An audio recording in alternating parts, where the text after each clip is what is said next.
अस्सलाम वालेकुम सामईन गिरामी, उम्मीद करती हूँ आप लोग खैरियत से होंगे। और घरदारी के उसूल में जो एक बीवी के लिए सबसे ज़रूरी चीज़ है वो ये है कि शादी के बाद शौहर की रजामंदी ज़्यादा ज़रूरी है, उसके वालिदैन की नहीं। देखिए, लड़की जब तक वालिदैन के घर में रहती है उसे उनकी मर्ज़ी के मुताबिक काम करना होता है, लेकिन जब उसकी शादी हो जाती है और वो शौहर के घर चली जाती है तो उसके फ़राइज़ भी बदल जाते हैं।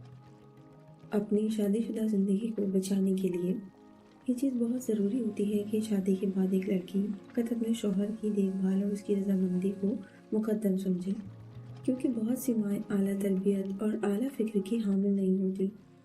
वो बराबर ये हुक्म देती रहती हैं कि अपने शौहर से किस तरह बर्ताव करो, क्या कहो, क्या ना कहो। और एक सादा लौह लड़की क्योंकि अपनी माँ को अपना खैरख़्वाह और मसलहत अंदेश समझती है, लिहाजा उसकी इताअत करती है और उसके कहने पर अमल करती है। अब यहाँ पर ख़वातीन का ये फ़रीज़ा बनता है कि अगर वो ये देखती हैं कि उनकी वालिदा एक ताअवुन करने और आक़िलाना रविश अपनाने की तरग़ीब दिलाती हैं, तो फिर वो ये समझ लें कि उनकी वालिदा खैरख़्वाह, अक़्लमंद और मुदब्बिर खातून है। इस सूरत में उनके कहने पर अमल करना चाहिए और उनकी आक़िलाना हिदायतों को कबूल करना चाहिए। लेकिन अगर वो ये देखें कि आपकी वालिदा जाहिलाना बातों और गैर आक़िलाना तजावीज़ के ज़रिए आपको अपने शौहर से बदज़न कर रही हैं, तो फिर जान लें कि वो नादान है और उनकी बातों पर अमल ना करें। यहाँ पर मियाँ बीवी का भी ये फ़रीज़ा बनता है कि अपनी बाहमी मामलात में अपने अपने वालिदैन को शामिल ना करें, क्योंकि उन्हें शामिल करने के बाद अगर आपको उनकी तजावीज़ पसंद नहीं आई या ये लगा कि वो मुदाखलत कर रहे हैं तो ताल्लुकात ख़राब होंगे। बेहतर है कि राज़ाना तौर पर जो भी बात हो उसे आपस में ही निपटा लें। अगला अहम तरीन पॉइंट है, घर में भी साफ़ सुथरी और सजी भरी रहें। देखिए, अक्सर ख़वातीन की ये आदत होती है कि जब वो कहीं बाहर जाती हैं तभी कोई ज़ीनत और आराइश करती हैं और घर में उमूमन वो घरदारी के लिबास और पुराने लिबास में ही घूमती हैं। हालांकि इसके बरक्स औरत को ये चाहिए कि घर में अपने शौहर के लिए आरिस्ता हो। यही बात एक मर्द के लिए भी आयत होती है शरीयत में कि उसे भी घर में अपनी ज़ौजा के सामने इस तरह रहना चाहिए कि वो उसे अच्छा लगे। लिहाजा दोनों को एक दूसरे की आराइश का ख्याल रखना चाहिए ताकि आपसी ताल्लुकात बेहतर बने रहें।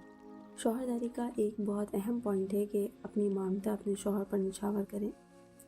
देखिए, मुसीबत और बीमारी के वक्त इंसान को किसी तीमारदार और गमख्वार की ज़रूरत होती है और एक बेहतरीन बीवी कभी भी अपने शौहर की मुश्किल में उसे तन्हा नहीं छोड़ती।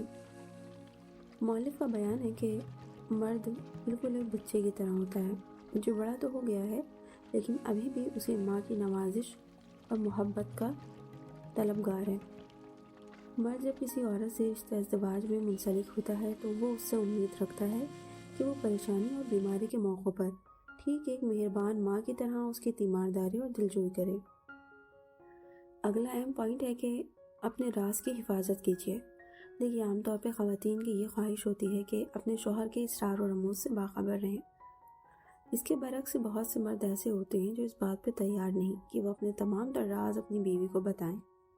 कभी कभी यही मौजू गर्मा गर्मी और बदगुमानी का सबब भी बन जाता है। बाज़ दफ़ा मर्दों का ये उज़्र होता है कि क्योंकि औरतें जल्दी जज्बाती हो जाती हैं, लिहाजा वो उन्हें कुछ बताना पसंद नहीं करते, क्योंकि अगर वो जज्बात में आ गई तो वो किसी भी राज को किसी पर भी जाहिर कर सकती हैं और बाज़ लोग औरतों की इसी कमज़ोरी से फ़ायदा उठा सकते हैं। ऐसी सूरत हाल में अगर औरत ये चाहती है कि उसका शौहर उससे कोई बात पोशीदा ना रखे तो उसको चाहिए कि अपने शौहर के राजों की हिफाजत करे और हमेशा मोहतात रहे। ऐसा ना करें कि किसी से कोई बात बयां कर दी और फिर कहें कि आप किसी और से ना कहिए। मौलिफ का ये भी बयान है कि राज की हिफाजत इस तरह करें कि अपने करीबी रिश्तेदारों हत्ता के वालिदैन या गहरे दोस्तों से भी शौहर के कोई राज बयान ना करें। एक अक्लमंद इंसान हमेशा अपने राजों में किसी को भी शरीक करना पसंद नहीं करता। मौला अलैहिस्सलाम फरमाते हैं कि आक़िल इंसान का सीना उसके राजों का संदूक होता है।